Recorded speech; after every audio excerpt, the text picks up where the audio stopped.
Bismillahirrahmanirrahim. Alhamdulillahirabbil alamin wassalatu wassalamu ala asyrafil anbiya'i wal mursalin wa ala alihi washabihi ajmain. Assalamualaikum warahmatullahi wabarakatuh. Pada tuan-tuan di mana saja anda berada, kami daripada Surau Asyadah, Kampung Teluk Kemang, Sungai Terap, Muar 84300 Bukit Pasir, Muar, Johor, ingin mengambil kesempatan mengucapkan selamat Hari Raya Idul Fitri. Maaf zahir dan batin. Alhamdulillah, kita baru saja menyelesaikan ibadah di puasa di bulan Ramadan, dan bulan Ramadan baru saja melabuhkan tirai, dan saya mendoakan agar ibadah kita diterima Allah Subhanahu Wa Taala.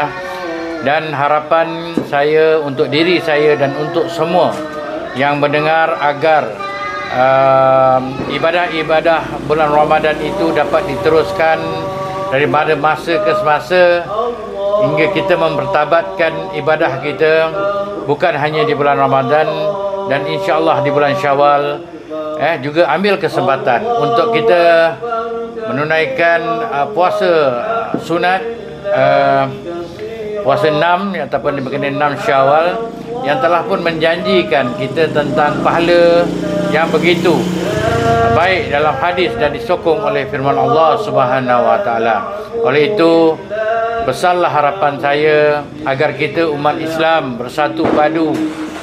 Merupakan hari ini adalah hari kemenangan bagi umat Islam, menandakan jiwa juga harus menang, dan insya-Allah agar semua yang ada pada hari ini menyambut Syawal dengan rasa gembira, dengan rasa senyum, di samping kita meraihkan pada anak-anak dan keluarga kita.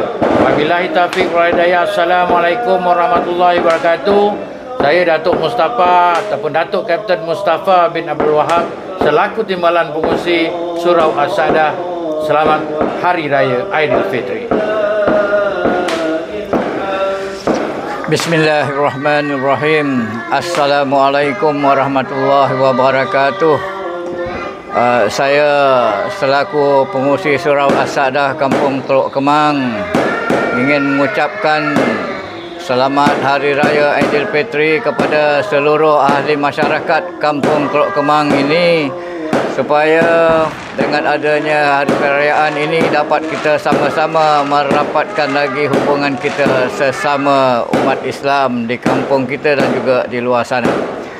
Dan terima kasih banyak kepada semua imam-imam yang bertugas dan juga Bilal kerana telah berjaya menyempurnakan tugasnya, dan kepada ahli masyarakat yang telah sama-sama hadir berjemaah di surau kampung ini, kita ucapkan ribuan terima kasih. Dan hingga kita jumpa lagi di tahun akan datang. Wabillahi taufiq wal hidayah. Wassalamualaikum warahmatullahi wabarakatuh. Selamat Hari Raya.